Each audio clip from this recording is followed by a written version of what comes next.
అందరికీ నమస్కారం. 2024లో కూటమి ప్రభుత్వం గెలవడానికి కారణం అనుభవం ఉన్న నారా చంద్రబాబు నాయుడు గారిని, మరియు చెప్పింది చేసే పవన్ కళ్యాణ్ గారిని, యువతకి కొంత మేలు చేస్తాడేమో అన్న నారా లోకేష్ గారిని చూసి మన ఆంధ్రప్రదేశ్ ప్రజలందరూ ఓట్లేసి గెలిపించారు.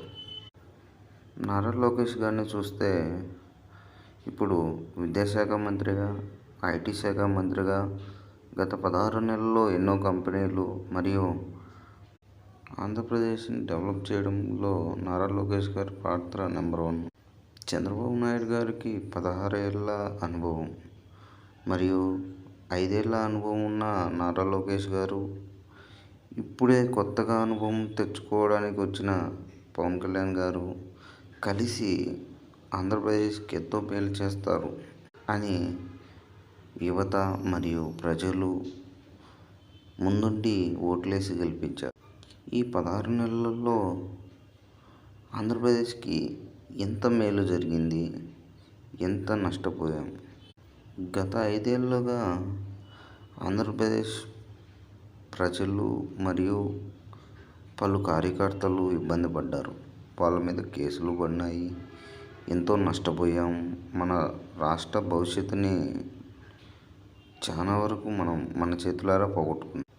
కానీ గత 5 ఏళ్ళలో పలు పనులు ఆగిపోవడం, గవర్నమెంట్లో కొంతమంది ఉద్యోగులు నిద్రపోవడం రాష్ట్రానికి ఎంతో నష్టం చేస్తుందని నాయుడు గారు మరియు ఉప ముఖ్యమంత్రి పవన్ కళ్యాణ్ గారు, ఐటీ శాఖ మంత్రి నారా లోకేష్ గారు కొంచెం డెవలప్మెంటే కాదు, మన రాష్ట్రంలో జరుగుతున్న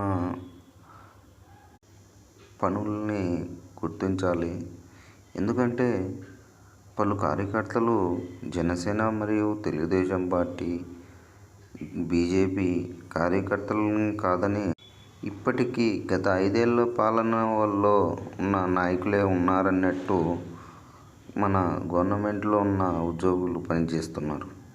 ఎందుకంటే ఇప్పటికీ మన కార్యకర్తల మీద కేసులు పెడుతూ భయాందోళనగా గురి చేస్తూ ఉన్నారు. మీరు ఆలోచించి మేలు చేస్తారని కోరుతున్నాను. జై తెలుగుదేశం, జై జనసేన, జై బీజేపీ, జై ఇండియా, జై ఆంధ్రప్రదేశ్. అందరికీ నమస్కారం.